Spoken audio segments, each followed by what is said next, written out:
Hey, hey, hey, it's Mandy White Pearl here, your Profits Alchemist, wanting to take you behind the scenes of the Client Onboarding Planner. Now, if you're checking this out, it means that we get to celebrate. Yay, you got a new client. Whoop, whoop, whoop, whoop.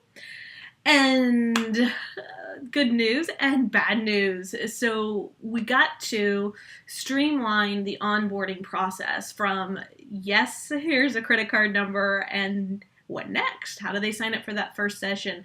How do they get access to their training materials? Or how do they know how to schedule a session with you?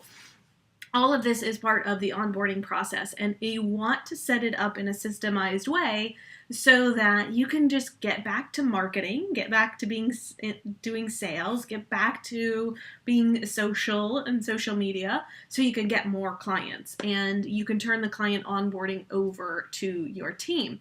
Now, there's 5 steps that we're going to walk through in this planner when it comes to your client onboarding system, and every business is going to be different.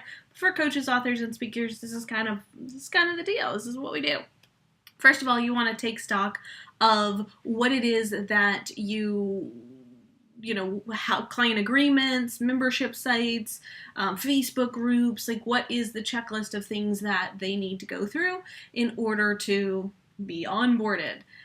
You want to then think like a business. Go ahead and plan ahead for refunds. Go ahead and plan ahead for when the links don't work. Like, what are you going to be doing there? And start to identify who is going to take care of handling those things if it's not you. And then we're going to because we're walking through the system of what it is that your client onboarding process is, you're going to start to be able to see where the holes are, where you need a help desk, where you need some phone logs, or you need to create some videos that talk about things that clients repeatedly have questions about. And then we're going to talk to you about how to create solid systems and how to know when to invest, and then when to create when I get more money, I can invest in these things, right? So you might not be ready for somebody to, actually be your client care coordinator, but you can set up a help desk for a one-time fee right now. And then once you get too many people accessing the help desk, you can hire somebody to manage that for you. Then we're going to want to walk you through creating policies and procedures so that, if somebody else comes into your business as another team member, they can be trained immediately. They can immediately know exactly what to do, and you don't have to retrain people again and again and again. And then we're going to have you build a library of copy and paste documents. The things that like your agreements, they're going to be the same, right? Only the addendums are going to change. The intake forms might be the same. The follow-up emails to get somebody on board might be the same, right? So you're going to want to create a library where, again, anybody can handle this. It doesn't have to just be your one assistant. And then we're going to talk about cross-training your team.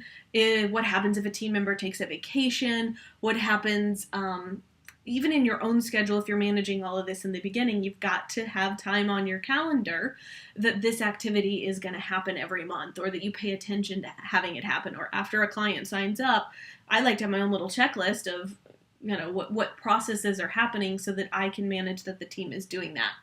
And then we'll just kind of have you continually improve your systems over time. Sometimes you find that, you tell a client to do something in a certain way and they just don't. They're always not knowing how to set up a meeting with you, or they never know how to go find their recordings after a coaching call, right? So you might create new systems on a quarterly basis that are going to support you in doing that. So this planner is something you're going to want to print out, put in hopefully your EYI daily planner, and revisit on a regular basis to help support you in that client onboarding process. And so again, congratulations, you got new clients. Here's how to make the onboarding process super simple. So take a look below the video here, and you'll see a link to grab your own copy, and talk to you later.